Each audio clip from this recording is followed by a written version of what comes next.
മഴതോരും മുൻപേ സീരിയലിന്റെ latest episode review ആണ് പറയുന്നത്. അങ്ങനെ കുറേയധികം രാത്രിയായിട്ട് ബാലചന്ദ്രനെ കാണാനില്ല. അല്ലെങ്കിലും അച്ഛൻ ഇന്ന് ചിലപ്പോൾ വരില്ല. ഗോവർദ്ധൻ അങ്കിളെ കൊണ്ട് മാത്രം ഡ്രൈവ് ചെയ്യിപ്പിക്കില്ലല്ലോ. അച്ഛനും വണ്ടി ഓടിച്ചിട്ടുണ്ടാവും. രണ്ടുപേർക്കും നല്ല ക്ഷീണം കാണും.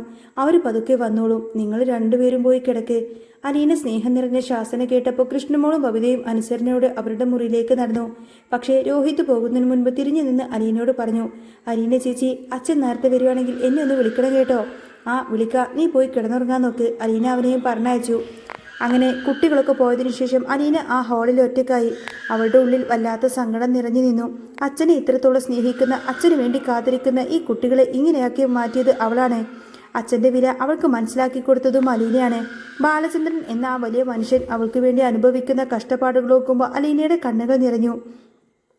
ഇതേ സമയം ദൂരെ ഒരു ഹൈവേയിലൂടെ ബാലചന്ദ്രന്റെ കാർ ഇരുട്ടിനെ വരിഞ്ഞു മുറുകി പായുകയായിരുന്നു. ഗോവർദ്ധനാണ് വണ്ടി ഓടിക്കുന്നത്. മുൻസീറ്റിൽ സീറ്റ് ബെൽറ്റും ധരിച്ച് പുറത്തേക്ക് നോക്കി നിശബ്ദനായിരിക്കുമായിരുന്നു ബാലചന്ദ്രൻ. രണ്ടുപേരും താമസിക്കുന്ന ഹോട്ടൽ റൂം വെക്കേറ്റ് ചെയ്ത് നാട്ടിലേക്ക് മടങ്ങുകയാണ് അവര്. കാറിനുള്ളിലെ തണുപ്പും ഗോവർദ്ധന്റെ ഉള്ളിൽ വല്ലാത്ത ചൂടുന്നുണ്ടായിരുന്നു. കുറച്ചു നേരം മുൻപ് ബാലചന്ദ്രൻ അവനോട് പറഞ്ഞ ആ ഒരു വലിയ രഹസ്യം അവനെ വല്ലാതെ അലട്ടുന്നുണ്ടായിരുന്നു. മനസ്സിലൊരു ഭാരം വന്നാൽ അത് ആരോടെങ്കിലും പറഞ്ഞാൽ മാത്രമേ മനുഷ്യർക്കൊരു ആശ്വാസം കിട്ടുള്ളൂ. ബാലചന്ദ്രനും അങ്ങനെയാ ചെയ്തത്. തൻ്റെ ഉള്ളിലെ സങ്കടങ്ങളെല്ലാം തന്നെ ഗോവർദ്ധന്റെ മുന്നിൽ അദ്ദേഹം തുറന്നു വെച്ചു. അത് മറ്റാരോടും പറയില്ല എന്ന് ഗോവർദ്ധനൻ വാക്കും കൊടുത്തു. കുറേ നേരത്തെ നിശബ്ദതയ്ക്ക് ശേഷം ഗോവർദ്ധൻ വണ്ടി ഒതുക്കുന്നതിനെ മെല്ലെ ചോദിച്ചു, എന്താ ബാലേട്ട, ഇപ്പോഴും ആ ചിന്തയിൽ നിന്നും പുറത്തു വന്നില്ലേ? അലീനയുടെയും ആ സ്റ്റാൻലിയുടെയും വൈജയന്തിയുടെയും ഒക്കെ കഥകൾ ആലോചിച്ചിരിക്കുവാണോ? ബാലചന്ദ്രൻ ഒന്ന് അമർത്തി മൂളി. അദ്ദേഹത്തിന്റെ മുഖത്ത് വല്ലാത്ത വേദനയുണ്ടായിരുന്നു. എനിക്കൊന്നും മനസ്സിലാവുന്നില്ല ബാലേട്ട, ഗോവർദ്ധനൻ സങ്കടത്തോടെ പറഞ്ഞു. ബാലേട്ടൻ എന്തിനാ ഇത്രയും ഒരു പാവമായത്? അവർക്ക് വേണ്ടി ഇങ്ങനെയൊക്കെ പാവമൊന്നും ആകുന്നതല്ല ഗോവർദ്ധന. ബാലചന്ദ്രൻ അവന്റെ വാക്കുകൾ മുറിച്ചു. അദ്ദേഹത്തിന്റെ ശബ്ദം അല്പം കനത്തു. അലീനയ്ക്ക് വേണ്ടി, അവൾക്ക് വേണ്ടി ഞാൻ ഏതറ്റം വരെയും പോവാനും തയ്യാറാണ്. കാരണം എന്താണെന്നറിയോ? ഈ ലോകത്തിൽ അവൾ എപ്പോഴും ഏറ്റവും കൂടുതൽ സ്നേഹിക്കുന്നത് എന്നെയാണ്, എന്നെ മാത്രം. ബാലചന്ദ്രനൊന്ന് നിർത്തി. ആ കണ്ണുകളിൽ ഒരു വല്ലാത്ത തിളക്കമുണ്ടായിരുന്നു. ഞാൻ വെറുക്കേണ്ടവളാണ് അലീന.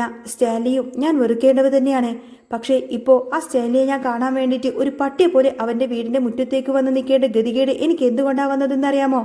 അലീനയ്ക്ക് വേണ്ടി, അവൾക്ക് വേണ്ടി മാത്രമാണ് ഞാൻ ഇറങ്ങി പുറപ്പെട്ടത്. അല്ലെങ്കിൽ ഈ ബാലചന്ദ്രൻ ഒരിക്കലും ആരുടെയും മുന്നിൽ പോയിട്ട് ഇങ്ങനെ കൈനീട്ടാനോ കാല് പിടിക്കാനോ നിൽക്കത്തില്ല. ഗോവർദ്ധനൻ ഒന്നും മിണ്ടാതെ വണ്ടി ഓടിച്ചു. ബാലേന്ദ്രന്റെ ഓരോ വാക്കുകളും അവന്റെ ഉള്ളിൽ കൊള്ളുന്നുണ്ടായിരുന്നു. എല്ലാം അറിഞ്ഞിട്ടും ഇനിയും ഞാൻ അവളെ അനാഥാലയത്തിലേക്കോ തെരുവിലേക്കോ വലിച്ചെറിയണം ഗോവർദ്ധന? ബാലചന്ദ്രന്റെ ശബ്ദമിടറി. അങ്ങനെ ചെയ്താൽ പിന്നെ ദൈവം എനിക്ക് ഈ ഭൂമിയിൽ ജീവിക്കാൻ അനുവാദം തരുന്നതിന് എന്താ ഒരർത്ഥം? അതുകൊണ്ട് തന്നെയാ ഞാൻ അലീനയ്ക്ക് വേണ്ടി എൻ്റെ അഭിമാനവും മാനവും എല്ലാം പണയം വെച്ച് ഇപ്പോഴും അവൾക്കൊപ്പം തന്നെ നിൽക്കുന്നത്. പഞ്ചപാവമാണ് ഗോവർദ്ധന ആ പെൺകൊച്ച്. അവൾ എന്ത് തെറ്റ് ചെയ്തു? എവിടുന്നോ അമ്മയെ കാണാൻ വന്നു. ആ അമ്മയുടെ സ്നേഹവും വാത്സല്യം കിട്ടാൻ വേണ്ടി അവളെ ഒളിഞ്ഞു നോക്കി കാണാനും ആ കയ്യിൽ ഒരു നേരത്തെ ആഹാരം കഴിക്കാനൊക്കെ കൊതിച്ചു വന്നവളാ അലീന. പക്ഷേ ആ കൊച്ചിന് സ്വന്തം തലയേറ്റ് കാൽച്ചുവട്ടിൽ വെച്ചിങ്ങനെ ഞെരിക്കാണ്. ബാലചന്ദ്രന്റെ ശബ്ദത്തിൽ ദേഷ്യവും സങ്കടവും ഒരുപോലെ നിറഞ്ഞു നിന്നു. അവൾ ഒരുപാട് സഹിക്കുന്നുണ്ട്, ഒരുപാട് ക്ഷമിക്കുന്നുണ്ട്. അതൊക്കെ ആർക്ക് വേണ്ടിയാണെന്നറിയാമോ? അവളെ ഇന്നുവരെ സ്നേഹിക്കാത്ത അവളുടെ അമ്മക്ക് വേണ്ടിയും സഹോദരങ്ങൾക്ക് വേണ്ടിയും. ഇപ്പൊ അവൾ എനിക്ക് വേണ്ടി കുറെ സഹിക്കുന്നുണ്ട്. അതൊക്കെ ഞാൻ കണ്ടില്ലെന്ന് വെക്കാൻ എനിക്ക് പാടുണ്ടോ ഗോവർദ്ധന? ഇതൊക്കെ കേട്ടപ്പോൾ ഗോവർദ്ധനന്റെ കണ്ണുകൾ അങ്ങ് നിറഞ്ഞുപോയി. എങ്കിലും ബാലേട്ടൻ ഇങ്ങനെ ഉള്ളിൽ കിടന്ന് നീർന്നു തിങ്ങി ഇങ്ങനെ ഞെരുങ്ങുന്നതൊക്കെ കാണുമ്പോൾ എനിക്കത് സഹിക്കാൻ പറ്റുന്നില്ല. ബാലേട്ടന്റെ വില മുഴുവൻ മറ്റുള്ളവരുടെ മുന്നിൽ അങ്ങ് കൊണ്ടുപോയി കളയുകയാണല്ലോ എന്ന് ആലോചിക്കുമ്പോൾ സത്യം പറയാലോ, എനിക്കിതുവരെ ബാലേട്ടനെ ശരിക്കും മനസ്സിലാക്കാൻ കഴിഞ്ഞിട്ടില്ല. ബാലേട്ടന്റെ ഈ ഒരു മനസ്സിന് മുൻപിൽ ഞാൻ വല്ലാതെ ചെറുതായി പോയതുപോലെ എനിക്ക് തോന്നുന്നു. ബാലചന്ദ്രൻ കൈപ്പുള്ളൊരു ചിരി അങ്ങ് ചിരിച്ചു. ഈ ബാലചന്ദ്രൻ വലിയ ആളാണെന്ന് നിന്നോടാരാ പറഞ്ഞത്? ഈ ബാലചന്ദ്രൻ ചെറുതാ.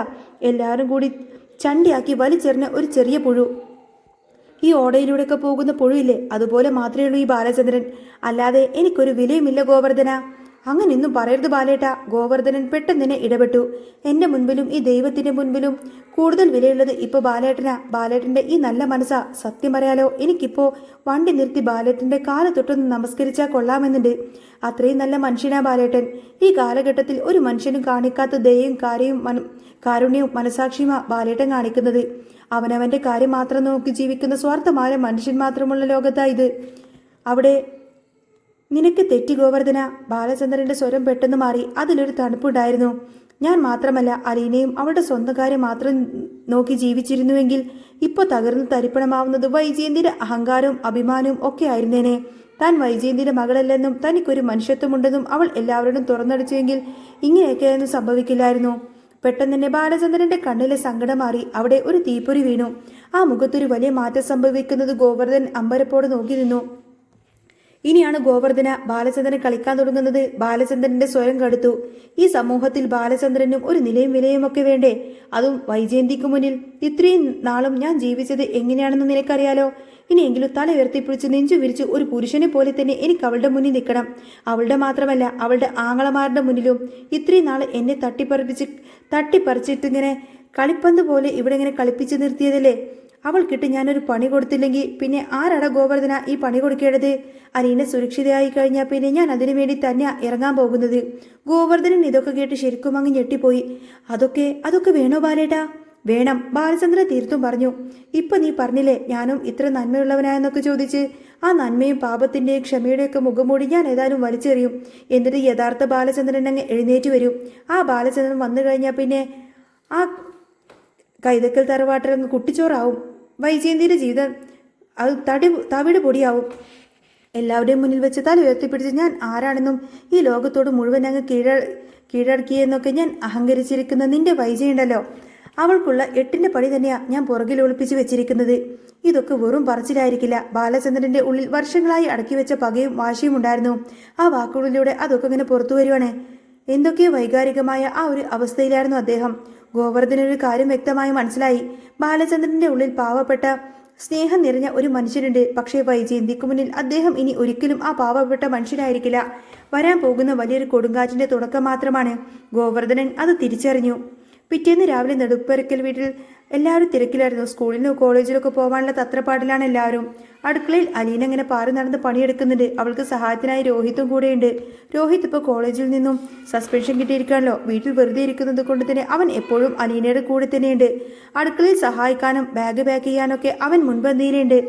ബബിതേ, വേഗം വന്ന് കാപ്പി കുടിക്ക്. കൃഷ്ണമോളെ, നീ എന്താ അവിടെ നിൽക്കുന്നത്? ഇങ്ങോട്ടേക്ക് വാ, അലീന അടുക്കളയിൽ വിളിച്ച് പറയുന്നുണ്ടായിരുന്നു.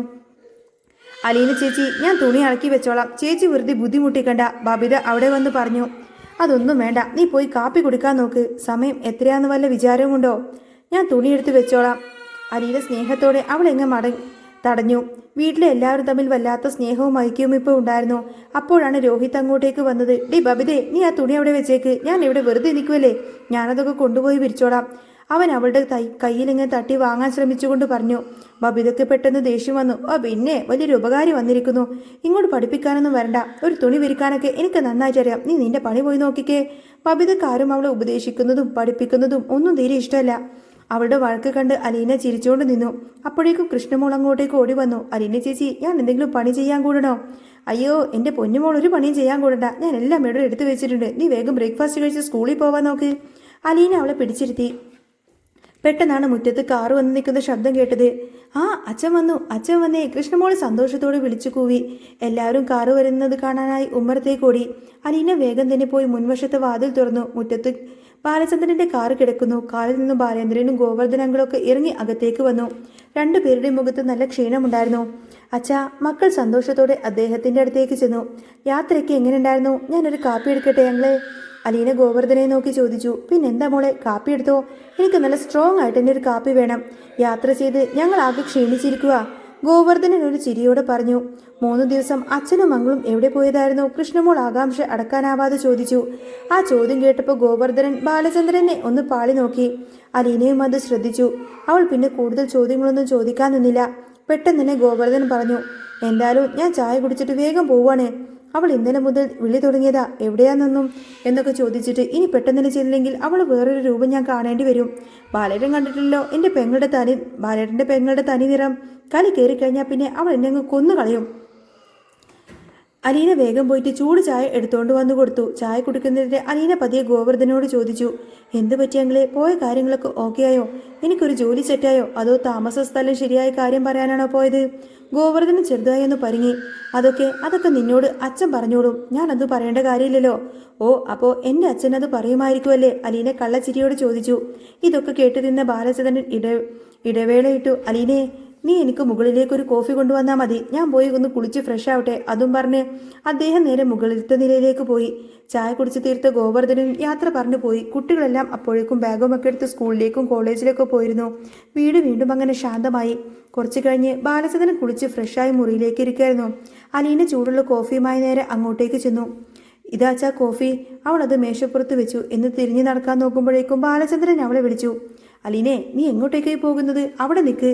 എന്താച്ചാ? അവൾ തിരിഞ്ഞു നോക്കി. അല്ല, ഞാൻ ഈ കോഫി കുടിച്ച് തീരുന്നതെങ്കിലും നിനക്ക് ഇവിടെ നിന്ന് നിൽക്കാമായിരുന്നില്ലേ? എന്നോട് എന്തെങ്കിലുമൊക്കെ സംസാരിക്കു കുട്ടി, അദ്ദേഹം സ്നേഹത്തോടെ പറഞ്ഞു. അച്ഛന് നല്ല ക്ഷീണം കാണില്ലേ? കിടന്നുറങ്ങിക്കോ. എനിക്കൊരു ക്ഷീണമില്ല. ഇന്നലെ ഞങ്ങൾ ഹോട്ടൽ റൂമെടുത്ത് നന്നായിട്ട് ഉറങ്ങി ക്ഷീണമൊക്കെ മാറ്റിയതാ. അല്ല, ഞാനൊരു കാര്യം ചോദിച്ചോട്ടെ? ബാലചന്ദ്രൻ അവളെ സൂക്ഷ്മമായി നോക്കി. ഞാൻ എവിടെയാ പോയത്, എന്തിനു പോയതെന്ന് നീ എന്നോട് ചോദിച്ചില്ലല്ലോ, എന്തു പറ്റി? അലീനൊന്ന് പുഞ്ചിരിച്ചു. അത് പിന്നെ അച്ഛൻ എവിടെയാണ് പോയതെന്നൊന്നും എനിക്കറിയില്ല. പക്ഷേ ഞാൻ മുൻപ് പറഞ്ഞിട്ടുണ്ടല്ലോ, അച്ഛൻ പോയത് എനിക്ക് വേണ്ടിയാണെന്ന്. അത് എനിക്ക് നന്നായിട്ടറിയാം. എനിക്ക് വേണ്ടി അച്ഛൻ പോയിട്ടുണ്ടെങ്കിൽ അത് എന്തെങ്കിലും നല്ല കാര്യത്തിന് വേണ്ടി തന്നെയായിരിക്കുമെന്ന്. ബാലചന്ദ്രൻ ആ മറുപടി വളരെ ഇഷ്ടപ്പെട്ടു. എങ്കിലും അദ്ദേഹം ചോദിച്ചു, അതുകൊണ്ടാണോ നീ എന്നോട് ചോദിക്കാതെ ഗോവർദ്ധനോട് താഴെ വെച്ച് ഓരോന്ന് ചോദിച്ചുകൊണ്ടിരുന്നത്? അലീനയുടെ മുഖത്ത് ഒരു കുസൃതി വീഴുന്നു. അത് പിന്നെ ഞാൻ അങ്കിളിനോട് എന്തെങ്കിലും ചോദിക്കേണ്ടേ അച്ഛാ? എനിക്കറിയാമെന്നുള്ള രീതിയിൽ എനിക്ക് ഗോവർദ്ധൻ അങ്കിളൊന്ന് കാണണമല്ലോ. അങ്കിളും അച്ഛനും കൂടി സീക്രറ്റായിട്ട് എവിടെയോ പോയി, എന്നിട്ട് എന്നോട് പറഞ്ഞിട്ടുമില്ല. അപ്പോൾ അങ്കിളിന് തോന്നില്ലേ അച്ഛൻ അലീനയോടൊരു സ്നേഹവുമില്ല, അതുകൊണ്ടല്ലേ അവളോടൊന്നും പറയാതിരുന്നതെന്നൊക്കെ? എനിക്കത് ഇഷ്ടമല്ല. അച്ഛൻ എന്നോട് എല്ലാം പറയുന്നുണ്ടെന്നും എനിക്കെല്ലാം അറിയാമെന്നും അങ്കിളിനെ കാണിക്കാൻ വേണ്ടി ഞാൻ വെറുതെ അവിടെ വെച്ച് അങ്ങനെ ചോദിച്ചതാ. ഇത് കേട്ട് ബാലചന്ദ്രൻ ഉറക്കെങ്ങ് ചിരിച്ചുപോയി. കൊള്ളാം കൊള്ളാം, പിടിച്ചു നിൽക്കാൻ നിനക്ക് നല്ല ശേഷിയാ കേട്ടോ. നീ കാര്യങ്ങളൊക്കെ നന്നായിട്ട് എന്നെ പറഞ്ഞ് പിടിച്ചു നിൽക്കും, എനിക്കറിയാം. നീ ആരുടെ ജെറിസാണെന്ന്. നിനക്ക് നിന്റെ അമ്മയുടെ അതേ സ്വഭാവമാ. ആ വാക്ക് കേട്ടപ്പോൾ അലീനയുടെ ഉള്ളിൽ ചെറിയൊരു നോവ് തോന്നിയെങ്കിലും അവൾക്കത് പുറത്ത് കാണിക്കാതെ ഒരു ചെറിയ കള്ളച്ചിരിയോടുകൂടി തന്നെ അവൾ അവിടെ നിന്നുപോയി. പാവം, അലീനയെ സുരക്ഷിതമാക്കാൻ വേണ്ടി ബാലചന്ദ്രൻ എടുക്കുന്ന കഷ്ടപ്പാടുകളൊന്നും ചെറുതല്ല. എല്ലാവരുടെയും മുന്നിൽ വെച്ച് പഴി കേട്ടും ചീത്ത പേരുണ്ടാക്കിയിട്ട് പോലും അയാൾ ഒരു വലിയ യുദ്ധത്തിന് തന്നെയുള്ള പുറപ്പാടിൽ തന്നെയായിരുന്നു.